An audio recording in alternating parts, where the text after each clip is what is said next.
نحمدہ و نصلی علی رسولہ الکریم اما بعد اعوذ باللہ من الشیطان الرجیم بسم اللہ الرحمن الرحیم۔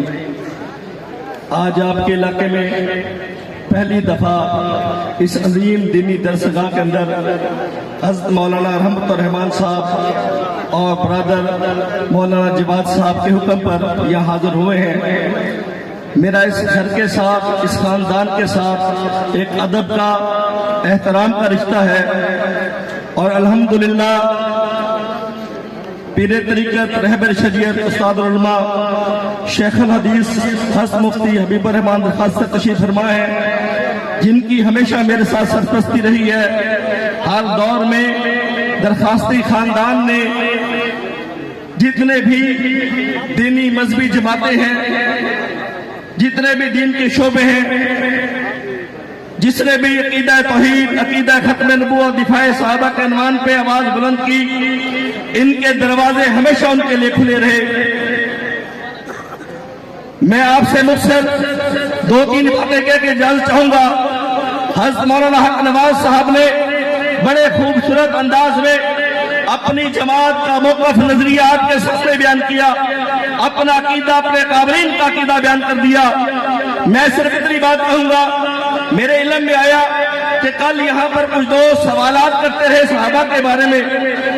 صحابہ کرام معیار حق ہے، اور صحابہ کی عزت، ناموس، عظمت اللہ نے قرآن میں بیان کرتی ہے۔ اللہ نے کئی موقعوں پہ صحابہ کی عظمت کے لیے، ان کی تعریف کے لیے قرآن نازل کیا۔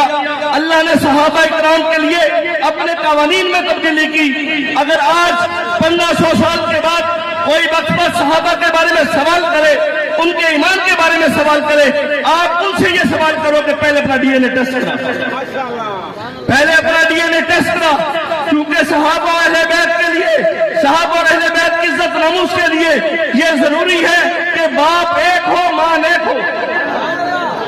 صحابہ اور اہل بیت کی عزت وہ کر سکتا ہے جس کا باپ ایک ہو، ماں ایک ہو۔ جس کا نہ باپ ایک ہو، نہ ماں ایک ہو، وہ صحابہ کی عزت کیا جانے۔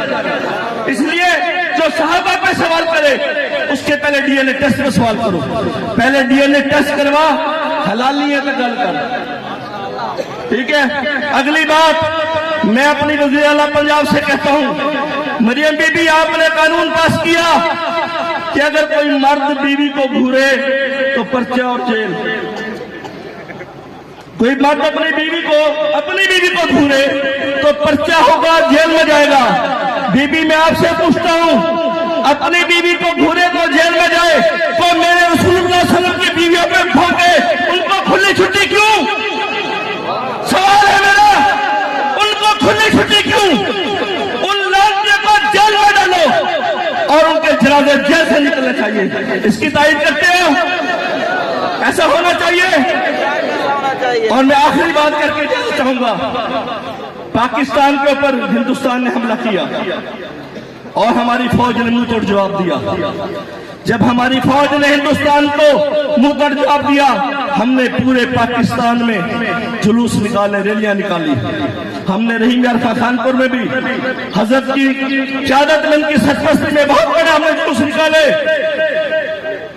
ہم نے اس وقت تمام قوتوں کو جو پاکستان کے اندر اور پاکستان کے باہر ہماری ریاست کے خلاف سازش کرتے تھے، ہم نے ان کو پیغام دیا کہ پورے قوم، ریاست اور پاکستانی فوج کے ساتھ کھڑے ہیں۔ اگر آج ہماری فوج ہماری سرحدوں کی محافظ ہے، سرحدوں کی حفاظت کرتی ہے، ہمارا آرمی چیف سپاہی سالار ہماری سرحدوں کی ضمانت ہے، ان کا محافظ ہے، تو ہم ان کے بارے میں بات برداشت نہیں کرتے۔ جو میرے دین کے محافظ ہے، جو میرے رسول اللہ کی فوج ہے، اور میرے رسول اللہ صلی اللہ علیہ وسلم کا جو پہلا آرمی چیف اور سپاہی سالار ہے، وہ صدیق اکبر ہے۔ اگر کوئی ان کے خلاف بھونکے گا، ہم اپنی جانوں کے نذرانے دے دیں گے، انشاءاللہ اس پہ کمپرومائز نہیں کریں گے۔ اللہ تعالی ہم سب کو حامی نصیب۔